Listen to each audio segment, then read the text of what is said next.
Weaver's been compromised. Expect the base to be an elevated alert. Hold your position. We are inbound. At this point, there's no denying that the Call of Duty franchise is the 800-pound gorilla of the video game industry. Taking a huge chunk out of the pie year in and year out, it's loathed by competing publishers but embraced by players for supplying near-limitless replay value. The series typically alternates between developers from one year to the next, and it's Treyarch's turn to deliver the goods with Call of Duty Black Ops. Is it a full-out assault, or should it be classified as a secret mission?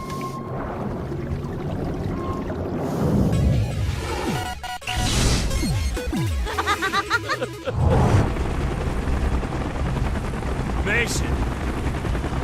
Woods, you look like hammered shit. We sell comfort shit in the jungle. It's nah, baby. It's good to see you. Yeah, you too. Set in the 60s during the Vietnam War, Black Ops begins in an interrogation room. You're Captain Mason Alex, and for reasons unknown, you've been brought to this place to try and explain a set of numbers to your captors. The problem is, you have no idea what the numbers mean. I don't know what you're talking about. The numbers, Mason. What do they mean? Where were they I broadcast? don't know anything about any numbers. What follows is a trip down memory lane where each remembrance is played out on the battlefield. Clues are divulged, and as the game wears on, it becomes less of an interrogation and more of a collaboration. You'll travel to Russia, Cuba, Vietnam, and just about every territory in between. All clear, moving up. Eventually, the story veers towards a struggle over a deadly biochemical weapon called Nova 6. It may sound like a club drug, but it's a one-way ticket to the death disco. By then, you've played so many different soldiers that following the plot requires some serious mental yoga. Probably formidable on paper. In practice, it leaves you not liking the protagonists enough and not hating the antagonists enough. Though bolstered by its fairly clever premise, by its conclusion, the story loses a lot of steam. Squad 50, we're hit! We're hit! Look out! Lima Diner, we are going down!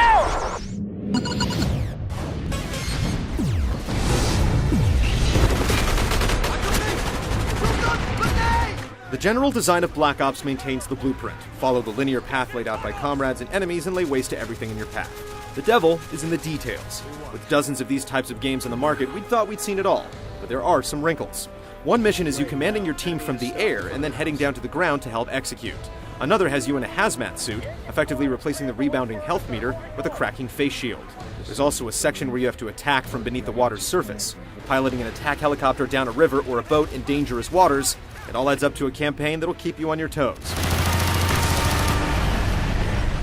Though not for long. You can easily polish it off in 6 to 8 hours, and the lack of a co-op campaign is surprising since Treyarch's last game included it.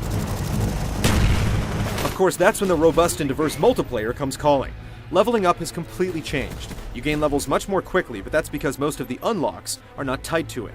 While you still collect points for just about everything you do, you then spend these points to unlock what you choose. Essentially, you can use your desired loadout almost immediately. The same goes for the kill streak rewards. Adding another layer of depth, you can challenge yourself by purchasing contracts that ask you to satisfy specific conditions in a match. Just to get the obvious out of the way, you can play all your favorites like Domination, Capture the Flag, Demolition, Deathmatch, etc. in 14 brand new maps. Most of the arenas are claustrophobic and manifest plenty of close-quarters confrontations. Nuketown stands out the most with its mannequin decoys, but there isn't a single map we didn't enjoy. If you find some you don't like, you can always vote against them in the pre-game lobby. Up to 18 players can throw down in ground war, while 4 players can stand together and hold the fort in the Nazi zombie mode. While these staples remain well executed, the additions really stand out the most. Who's your president now, stale skin? Wager mode is the crown jewel.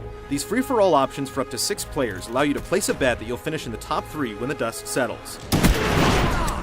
Finish in the bottom 3, and you forfeit your bet.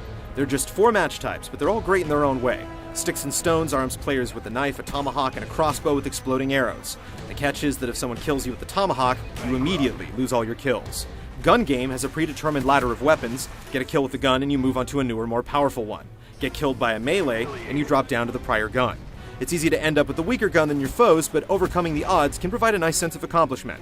Sharpshooter randomly cycles through weapons at specific time intervals, and One in the Chamber, the weakest of the lot, gives you 3 lives, 1 bullet in a handgun, and a knife. With each kill you're given another bullet, but you have to be prudent with squeezing them off. What's great about Wager Mode is that it forces you to use and master the entire arsenal. Don't be surprised if it convinces you to alter your loadout in the more standard options. The biggest surprise is the hidden Black Ops Arcade. While you can play the full version of Zork, the real winner is a 4-player cooperative top-down shooter called DOA. A distant cousin of Smash TV, you have to survive wave after wave of zombie attacks while collecting cash and powering up your weapons. It's a full-fledged game that you normally pay at least $10 to download, but in Black Ops, it's just a fun extra. There's so much content to explore in Black Ops that we can't even go into detail on the theater mode or combat training, which prepares you for the rigors of online play. The disc is literally burned to the hilt with content. Spy plane standing by.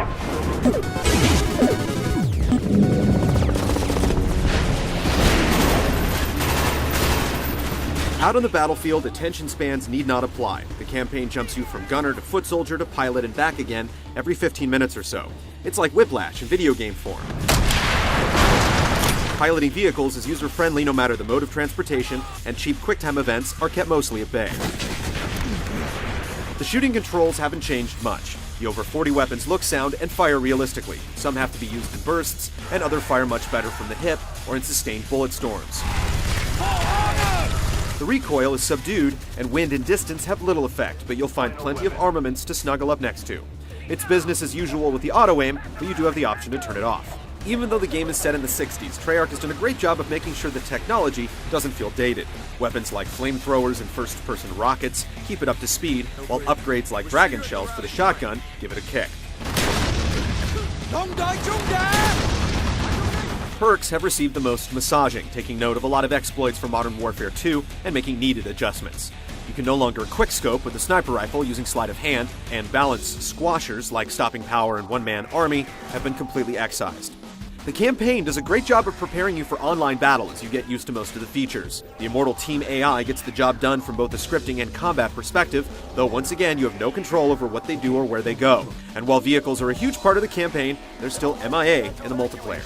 Take out those damn RPGs! The gameplay in Black Ops is unquestionably tight, user-friendly, and varied, though it can feel like you're just running from one slightly interactive event to the next at times. Go, go, go, go! Online, it addresses most of the balancing complaints, culminating in a game that's more about skill and less about gaming the system.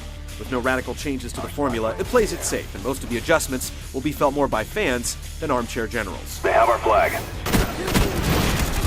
Our flag has been returned.